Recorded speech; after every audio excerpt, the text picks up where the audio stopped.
Problem number 31 of section 1.4.1 is another physics problem, and we're given a function that models the horizontal position of a 5 kilogram mass at time t given in seconds. Now we're asked to use Newton's second law to determine the force that is the net force that is acting on this particle at any given time. So if you recall, Newton's second law says that force at a given time t is equal to mass times acceleration, which we're going to find a function of acceleration in at time t. So we're given that the position is equal to p of t equal to square root of position at time t is equal to square root of t squared plus 1. So we use the definition of the derivative to find the velocity. So velocity at time t is going to be the limit as h goes to 0 of, now we substitute in t plus h for t. So you have t plus h squared plus 1 square root of that minus square root of the quantity t squared plus 1 over h. Now we use our standard trick here, which is to multiply by the conjugate of the numerator in the numerator and the denominator. So to save space on the board, let's just write it right here. So we're going to multiply by t plus h squared plus 1 square root, and we're just going to switch the sign here from minus to plus, and square root of t squared plus 1. And we're going to divide by the exact same thing.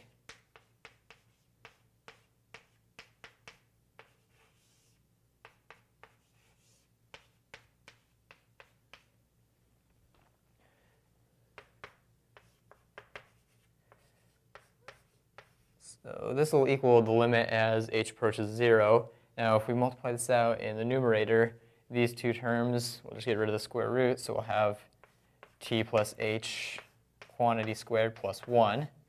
Now we're going to have minus square root of t squared plus 1 times this, and we're also going to have the same term but positive here, so those will cancel out, and which will leave us with our final term of minus square root of t squared plus 1 quantity squared, or square root of t squared plus 1 quantity squared, and that will leave us with minus t squared plus 1 all over, and I'm just going to multiply straight through by h here.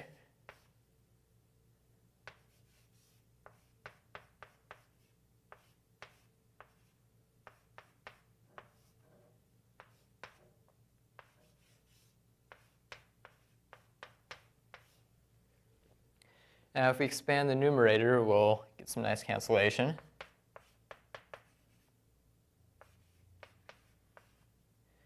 So we'll have t squared plus 2th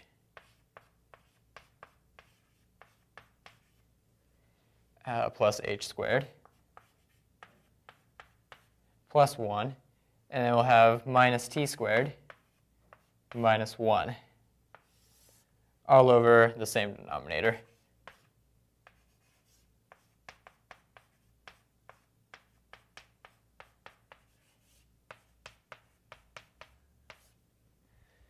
So we see that everything that doesn't have an h in it in the numerator cancels out. We've got a t squared here and a minus t squared right there. And we've got a positive 1 and a minus 1. So that leaves us free to cancel out the h in the denominator, cancel out h here, that becomes h. All right, so have the limit as h goes to 0 of 2t and plus h all over this same denominator. And instead of rewriting it for the fourth time here, I'm actually just going to substitute in h equals 0 here. So in the denominator, we're left with square root of t squared plus 1 plus the square root of t squared plus 1. So we just have over 2 times square root of t squared plus 1. The 2's cancel out, and we're left with t over square root of t squared plus 1. And that is the final answer for the velocity function. So the next step is to find the acceleration.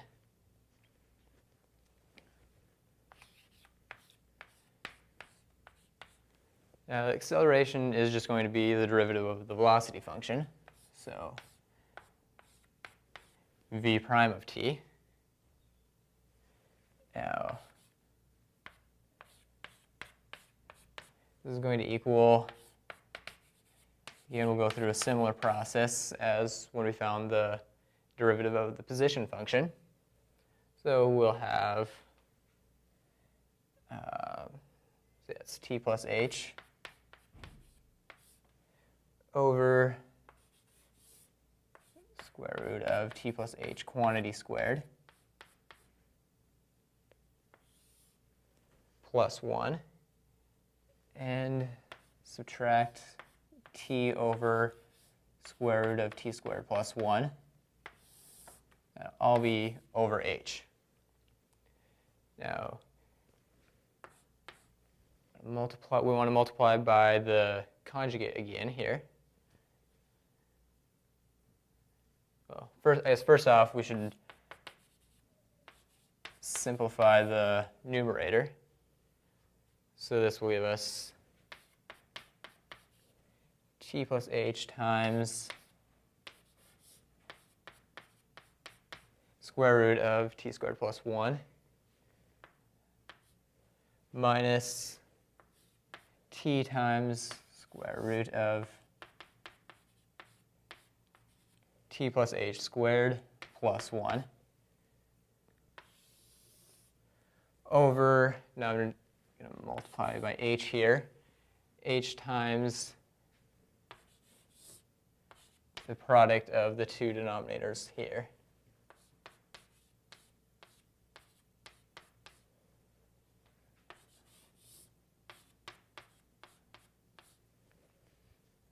Okay, so a little bit messier than when we were finding the derivative of the position function, but still manageable.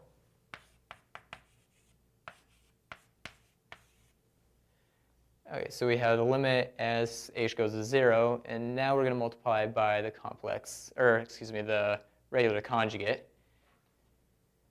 So I'm going to do a little bit of a shortcut here because the procedure is exactly the same as in the previous step, so I'll let you fill in the details. But we'll end up with t plus h squared times t squared plus 1. And then we'll end up with minus t squared times t plus h quantity squared plus 1. And all this will be over a very messy denominator. So I'm actually going to introduce some notation here. Start out with the original denominator that we had.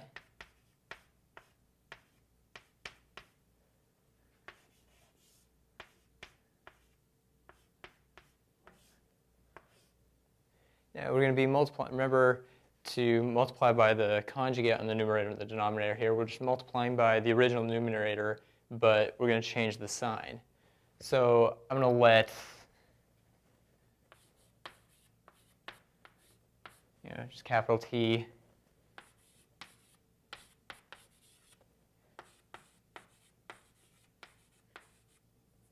be the conjugate of the numerator.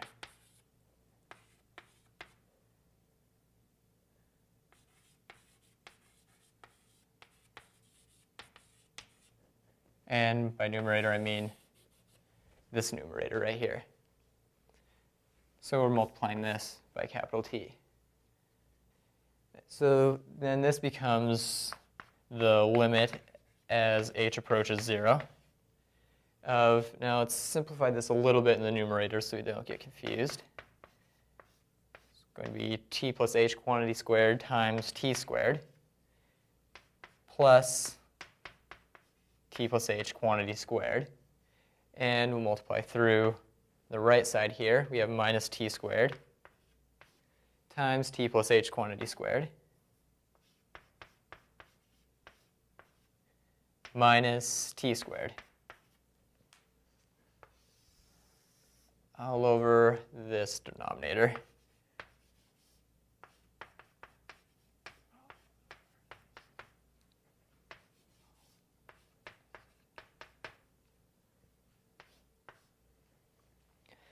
Okay, so if we look carefully at the numerator, we see that we have this term right here, and it's negative over here, so they cancel right out. And this will leave us with the limit as h goes to 0 of t plus h quantity squared. So let's expand that out. So we have t squared plus 2th plus h squared. And subtract off t squared over the denominator again.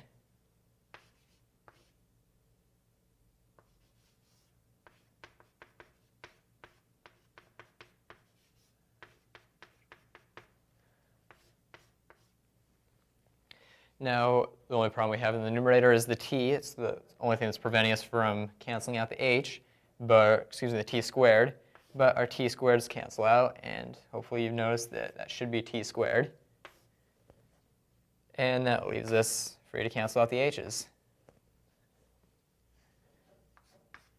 So this finally reduces down to something that we can just stick in 0 for h. We have limit as h goes to 0 of 2t plus h over this denominator. And I swear this will be the last time that I write this.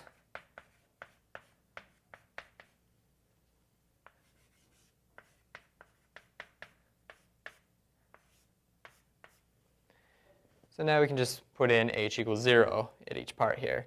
So in the numerator, we have 2t. In the denominator, we're going to stick in h equals 0 here. So we have t square root of t squared plus 1 times square root of t squared plus 1, or just t squared plus 1.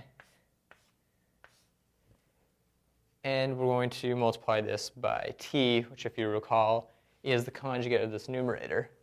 So I'm just going to put in 0 for h here and switch the sign when I write it in the denominator of the answer. So we have t times the square root of t squared plus 1. And now minus becomes a plus. T times square root of t squared plus 1.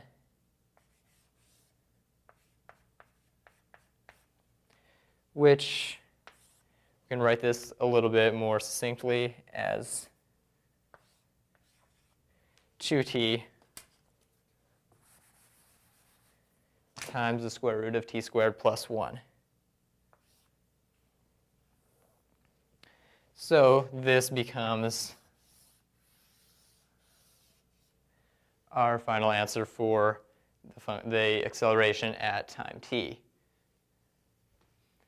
Now, the original question was to find the net force on the particle at time t, where our mass is 5 kilograms. So, for completeness' sake, we will just rewrite this, including 5 kilograms for m. And this will give us 5 times 2t over t squared plus 1 times 2t square root t squared plus 1,